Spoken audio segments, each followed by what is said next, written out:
Selamat malam, saudara-saudara yang saya kasih dalam Tuhan Yesus.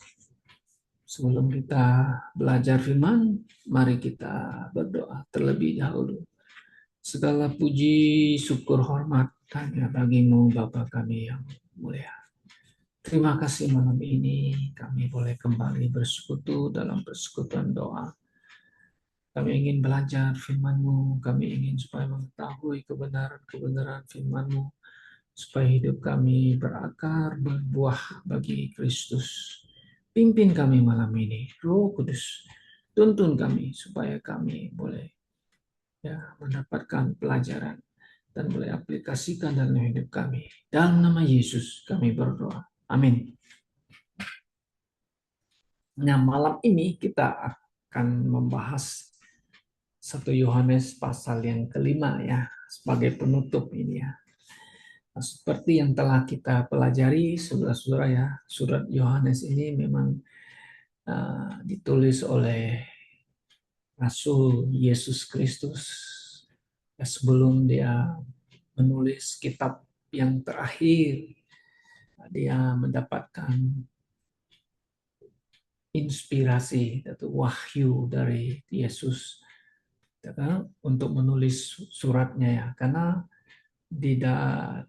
dia tahu ya bahwa akan muncul nabi palsu, Kristus palsu, guru palsu, mengajarkan ajaran-ajaran doktrin yang berbeda dengan apa yang diajarkan oleh Rasul Yohanes dan juga tentu rasul-rasul yang lain begitu ya. Nah, kalau kita perhatikan di dalam pasal yang kelima ini, saudara ya, bahwa ada hal-hal yang ingin dia sampaikan kepada orang Kristen sepanjang masa ya, untuk supaya kita mengetahui bahwa ada ajaran-ajaran palsu yang telah muncul dan berada di lingkungan kita atau lingkungan orang Kristen gitu ya. Nah, di pasal 5 ini, saudara, kalau kita perhatikan ya, Yohanes ya ingin menekankan beberapa pokok pikiran ya yang ingin kita perhatikan supaya kita boleh ya mengetahuinya dan kita bisa boleh memahami dan kita bisa menangkal ya ajaran-ajaran yang menyimpang, ajaran palsu yang selalu ya menolak tentang keilahian dan kemanusiaan Yesus Kristus gitu ya. Oke, mari kita perhatikan firman Tuhan di pasal yang pertama, pasal 1 Yohanes pasal yang kelima, saudara, maksud saya ayat yang pertama mengatakan demikian ya. Setiap orang yang percaya, nah ini kata percaya, belief ya, bahwa Yesus adalah Kristus. Nah, di sini ditekankan Yesus adalah Kristus. Memang kadang-kadang tulisan Yesus itu disebut Yesus Kristus, tapi sini katakan Yesus is Christ, dan the Christ tadi Yesus adalah yang diurapi atau bahasa barangnya Mesias, lahir dari Allah. Dan setiap orang yang mengasihi dia, yang melahirkan, mengasihi juga dia yang lahir daripadanya.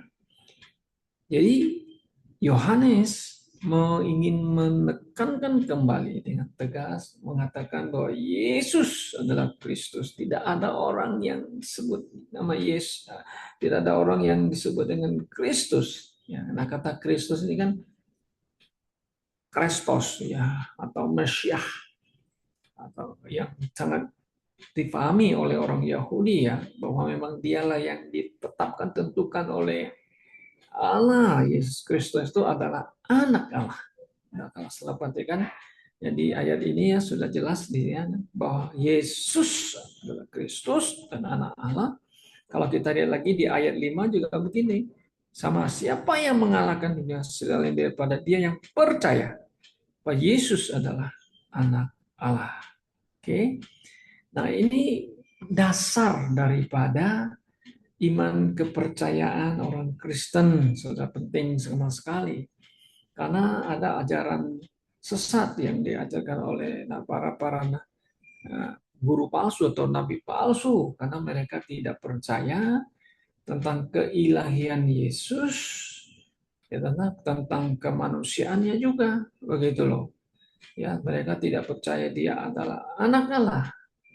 Ya, makanya ada kelompok-kelompok sekarang ya yang mengatakan Yesus bukan anak Allah, Yesus bukan juru selamat gitu ya. Ini sangat bertentangan sekali dengan apa yang diajarkan oleh para rasul tentang keilahian dan kemanusiaan daripada Yesus Kristus, kan begitu. Bahkan orang Farisi, orang Saduki, dan juga para imam-imam, para tua-tua, mereka juga tidak percaya Yesus itu adalah Mesias. Pada waktu disidangkan, saudara masih ingat itu ya, ditanya, apakah kamu Kristus, Juru Selamat atau anak Allah? Ya, kamu ngomong, kamu yang ngomong katanya. Memang anak manusia itu akan duduk di sebelah kanan Allah Bapa, anak manusia mengampuni dosa manusia. Katanya, berarti Yesus ini menghujat Allah karena dia menyamakan dirinya adalah anak Allah. Gitu. Saudara bisa baca di Matius pasal 9 ayat 23 dan juga Matius 26 ayat 63 66 begitu ya. Nah, orang Farisi menolak Yesus yang datang itu adalah Mesias, anak Allah, sehingga mereka menjatuhkan hukuman mati kepada dia. Oke. Nah, kemudian kita lihat bahwa Yesus yang dikatakan Kristus dan anak Allah dan kita percaya, ya kan?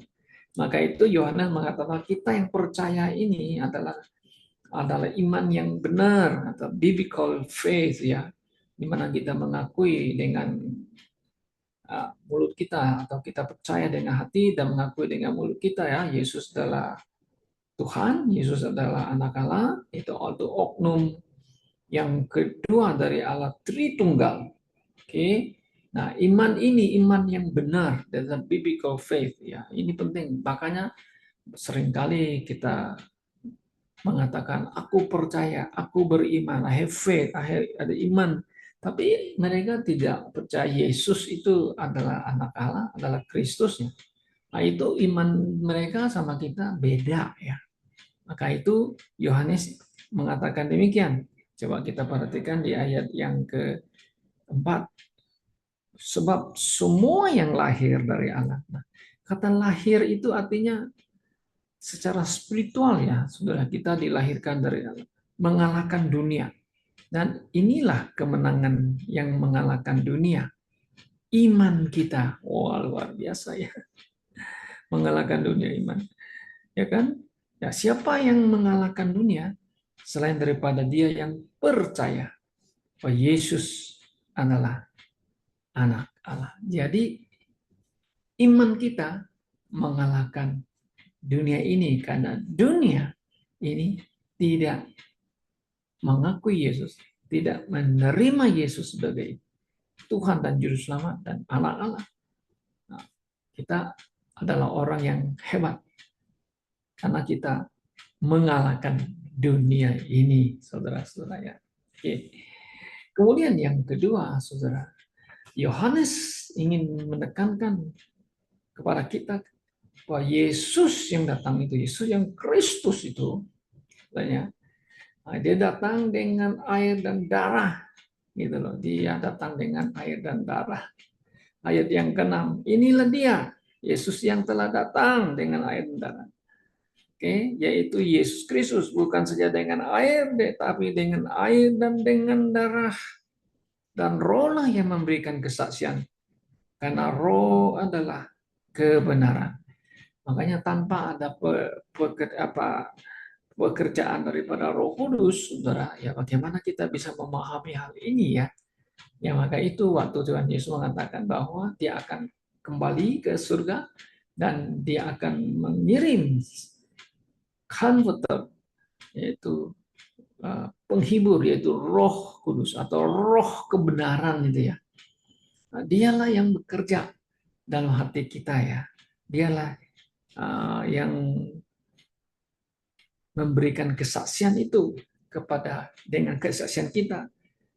Di mana Yesus yang datang itu, yang lahir ya, namanya air dan roh itu bisa mengatakan bahwa Yesus lahir, dia jadi manusia seperti kita ya, di rahim Maria 9 bulan, dia tidak aneh-aneh, datang dengan cara yang aneh-aneh enggak, tapi dia betul-betul dilahirkan seperti manusia kan gitu ya, dengan punya darah.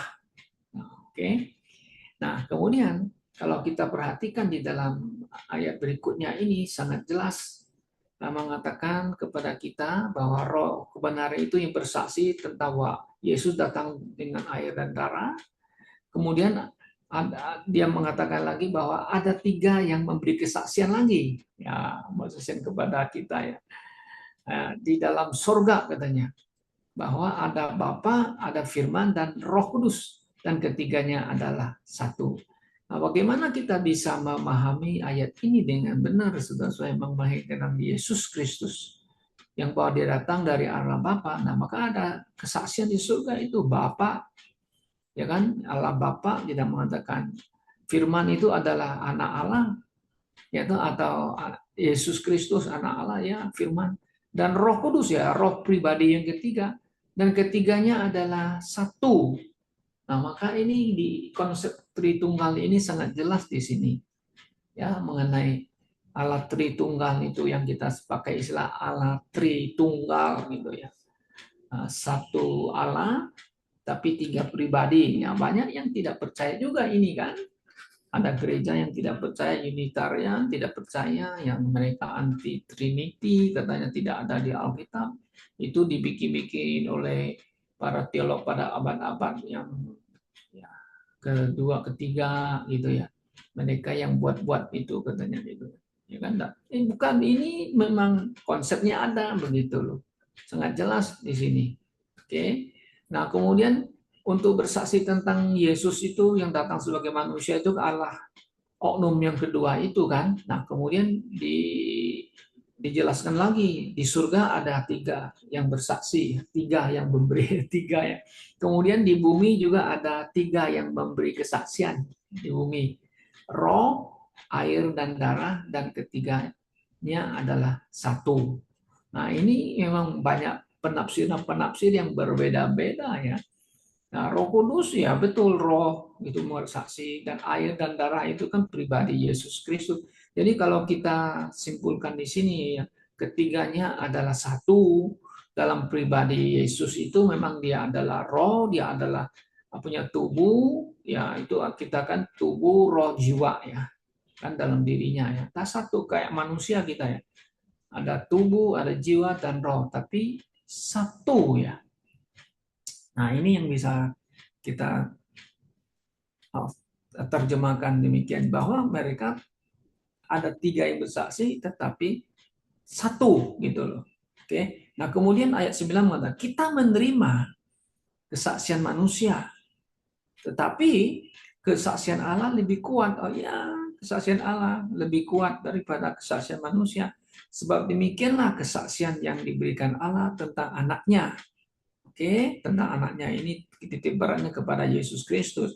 Ayat 10, barang siapa percaya kepada anak Allah, ia mempunyai kesaksian itu di dalam dirinya. Barang siapa tidak percaya kepada Allah, ia membuat dia menjadi pendusta, karena ia tidak percaya akan kesaksian yang diberikan Allah tentang anaknya. Jadi Allah telah memberikan kesaksian itu kepada kita. Maka itu waktu Yesus yang dibaptis kan, ada Roh Kudus turun, ada Roh Kudus. Kemudian ada suara dari surga langit berkata, ini anak adalah anakku yang kukasih ya, dengarkanlah dia. Jadi ada 3 nama di situ. Kita mengatakan 3 pribadi, tapi satu Allah. Allah Bapa yang bersaksi. Pada Yesus itu anak dia katanya. Masa kita nggak percaya? Nah, manusia juga bersaksi. Siapa yang bersaksi? Ya para rasul. Kan mereka bersaksi tentang Yesus Kristus anak Allah itu. Kalau saudara masih ingat di pasal pertama surat 1 Yohanes kan, apa yang dituliskan, dia mengatakan di ayat pertama itu, apa yang telah ada sejak semula kan. yang telah kami dengar, yang telah kami lihat, katanya. Dia dengan mata kami, yang telah kami saksikan. Nah, jelas kami saksikan, dan yang telah kami raba lagi. Yesus dipegang-pegang, manusia, bukan aneh-aneh gitu ya, dengan tangan kami tentang firman hidup. Itu Yesus, itulah yang kami tuliskan kepada kamu. Nah, jadi yang bersaksi kan Allah itu yang paling kuat kan, betul nggak? Apalagi kita menerima kesaksian manusia. Nah, mereka lah para murid yang menjadi saksi bagi kita. Nah, ini tidak bisa dibantah ya, saudara ya. Karena kita pun kadang-kadang heran, masih ada juga orang nggak mau percaya Yesus itu anak Allah. Kita ya, bahkan mereka sekolah teologi nggak apa sekolah dapat doktor teologi, tapi nggak percaya. Kata kadang-kadang heran juga. Nah, itulah antikris, seperti yang telah kita baca kemarin. Ada roh antikris tidak percaya Yesus adalah anak Allah. Oke. Nah, kemudian kita lihat lagi, saudara. Di sini di ayat yang ke-10 dan 13 ya, ada persyaratan untuk memperoleh hidup yang kekal. Oke. Apa itu? Percaya kepada anak Allah, Yesus Kristus, dan juga adalah kepastian keselamatan di ayat 10 dan 13. Coba kita lihat. Bang siapa percaya kepada anak Allah, ia mempunyai kesaksian itu dalam dirinya. Barang siapa tidak percaya kepada Allah, ia membuat dia menjadi pendusta. Barang siapa tidak percaya akan kesaksian yang diberikan Allah tentang anaknya. Dan inilah kesaksian itu, Allah telah mengaruniakan hidup yang kekal kepada kita, dan hidup itu ada di dalam anaknya. Ya, kan ya, syarat keselamatan itu ya harus percaya. Sangat jelas. Oke, ayat 12. Barang siapa memiliki anak, nah, memiliki. Yuk kita memiliki. Memiliki kan maksudnya arti kan percaya, kan, mempunyai. Memiliki, mempunyai Yesus. Saya punya Yesus. Kok kamu punya Yesus? Ya. Apa alasannya? Saya percaya. Saya terima dia. Maka saya menjadi anak Allah, kan? Seperti Yohanes 1:12 itu. Ia memiliki hidup. Barang siapa tidak memiliki anak, ia tidak memiliki hidup. Yang tidak memiliki hidup di dalam anak Allah. Sangat jelas. Sangat jelas sekali. Nah, ini ada syarat memperoleh hidup yang kekal. Nah, saudara, mari kita lihat bukti orang yang telah percaya kepada Kristus atau born again Christian. Oke, nah seperti yang kita baca kembali ke ayat yang kedua, ya ini tandanya. Kembali kita balik ayat di atas. Inilah tandanya bahwa kita mengasihi anak-anak Allah, itu apabila kita mengasihi Allah serta melakukan perintah-perintahnya. Nah, ini sebagai satu, kalau lain terjemah tandanya, by this we know. Dengan ini kita tahu. Oh, tahu apa? Oh, orang yang telah percaya itu, born again itu ya, mereka mentaati perintah Tuhan. Itu maksudnya Paulus. Oke. Nah, orang-orang yang percaya Tuhan, ya kan, dalam kehidupan mereka kan, ya mereka adalah orang Kristen yang akan mengalami progresif menuju kedewasaan gitu ya. Tentu nggak ada orang yang langsung percaya Yesus tiba-tiba hebat dewasa dan sebagainya. Nah, makanya Paulus mengatakan sebagai bayi, sebagai young man, sebagai orang dewasa dan sebagainya itu kan bertumbuh ya, apa namanya, pertumbuhan iman orang Kristen ya. Kita harus berakar, gitu, kemudian bertumbuh ke atas dan berbuah. Nah, itu adalah progresif kehidupan orang Kristen menuju kepada kedewasaan. Oke. Nah, kemudian saudara yang terakhir Paulus ingin tekankan di ayat 16 dan 17 ya. Mari kita loncat 16 dan 17 ada mengenai ketidakbenaran adalah dosa, atau semua kejahatan. Ini terjemah lain pakai semua kejahatan. Tapi harus unrighteousness adalah dosa, dan ada dosa yang tidak membawa maut, ada dosa yang membawa maut. Nah, coba kita lihat di ayat yang ke-17, 16 dan 17. Oke, mari kita. Kalau ada orang melihat saudaranya berbuat dosa, yaitu dosa yang tidak mendatangkan maut, hendaklah ia berdoa kepada Allah dan ia akan memberikan hidup kepadanya, yaitu mereka yang berbuat dosa yang tidak mendatangkan maut. Ada dosa yang mendatangkan maut, tentang itu tidak kukatakan bahwa ia harus berdoa. Semua kejahatan, seharusnya all unrighteousness, yang bahasa yang adalah dosa. Tapi ada dosa yang tidak mendatangkan maut, begitu. Nyata. Apa Yohanes ingin sampaikan hal ini ya kepada kita yang saudara-saudara ya. Ya kita manusia yang telah percaya, kita orang yang telah lahir baru, gitu kan. Tentu kita lahir dari Allah, kita tidak akan berbuat dosa lagi. Artinya tidak akan berdosa dosa yang sama terus menerus, kan nggak mungkin gitu ya. Tapi kita bisa jatuh ke dalam dosa, kita bisa digoda oleh setan dan bisa berbuat dosa, kan begitu. Nah, memang di sini ditekankan bahwa ada dosa yang tidak membawa maut, ada dosa yang bisa membawa maut. Nah, kalau dosa yang membawa maut itu, mungkin saudara masih ingat ceritanya Ananias dan Safira. Nah, mereka katanya mau jual tanah dan mereka mengatakan kepada Rasul Petrus, oh ini semua hasilnya kami ingin mempersembahkan ini.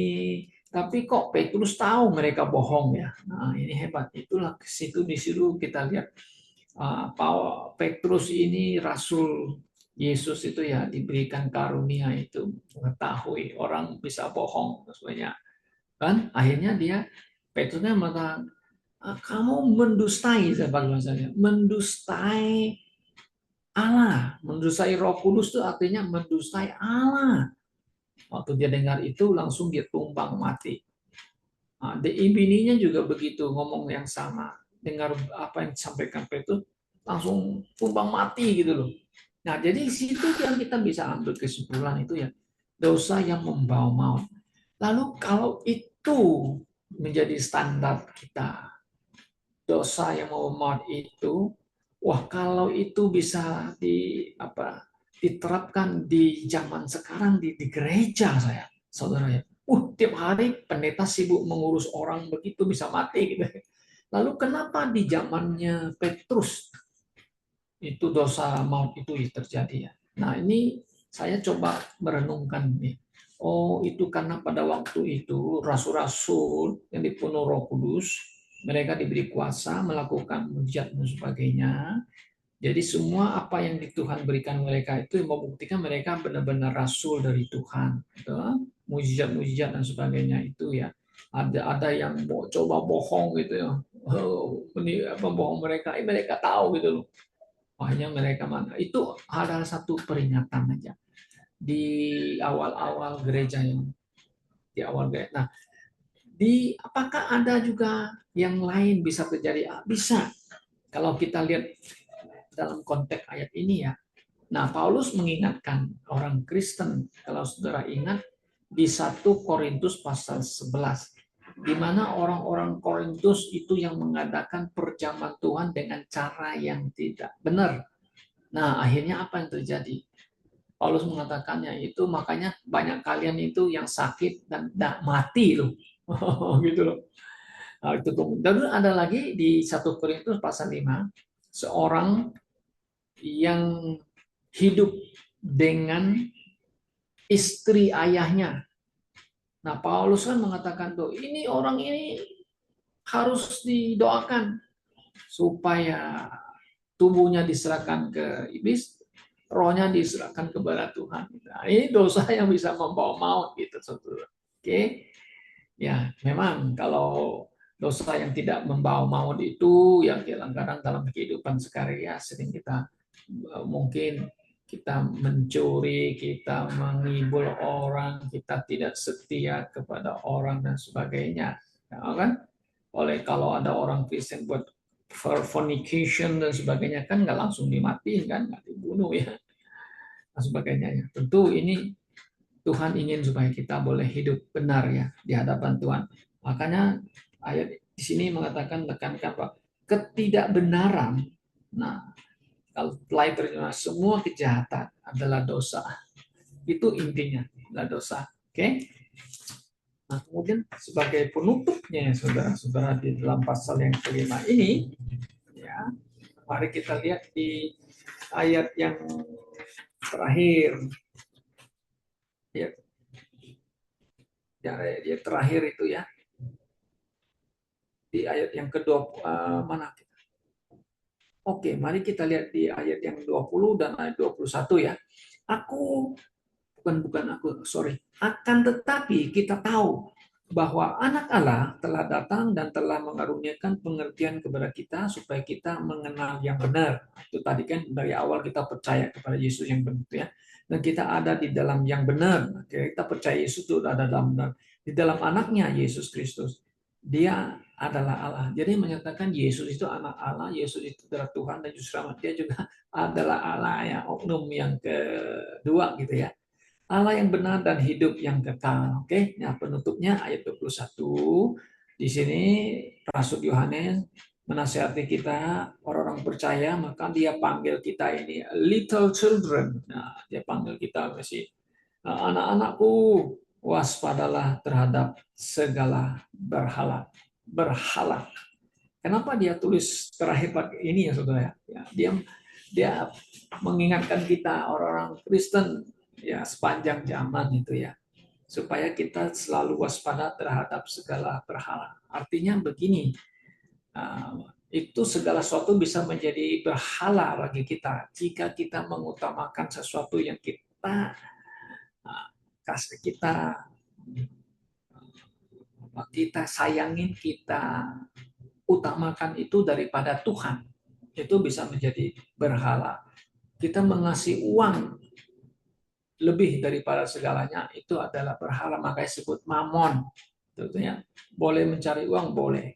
Tapi kalau you mengutamakan uang daripada segalanya, daripada keluargamu, dari semuanya, nah itu adanya berhala. Maka tuh Yohanes supaya mengingat kita, you harus waspada ya terhadap segalanya. Nah, anak-anak muda zaman sekarang kan begitu juga. You mengutamakan hobimu, main golf daripada Anda pergi ke gereja, itu sudah buat itu berhala, ya gitu. Mengutamakan kesenanganmu itu juga bisa menjadi berhalamu.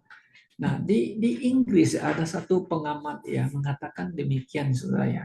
Karena di Inggris dari Eropa maka seluruh dunia itu orang itu sangat mencintai apa namanya itu ya, hobi nonton sepak bola lah kita mengatakannya, dari segala pertandingan atlet atau olahraga yang paling disukai manusia itu olahraga. Kita olahraga. Wah, orang berani cari uang banyak ya untuk beli tiket menonton sepak bola. Ya, luar biasa ya. Nah, mereka yang udah kecanduan bola ini, saudara-saudara, mereka akan simpan duit untuk beli tiket daripada uangnya dikasih ke anaknya untuk sekolah. Nah, ada seorang pengamat itu sampai-sampai itu ada orang sudah berhalanya luar biasa kepada sepak bola itu, anak bini pun dia sudah abaikan. Nah, itu menandakan bahwa dia itu setelah memberhalakan sesuatu hal ya dalam hidupnya sendiri. Nah, itu artinya berhala. Ya, kiranya Tuhan menolong kita malam ini, dan di dalam pasal yang kelima ini ya kita dapatkan banyak hal yang di hal pelajaran bagi kita ya, supaya kita boleh menjadi orang Kristen yang selalu waspada dalam segala hal. Baik, Tuhan berkati kita. Amin.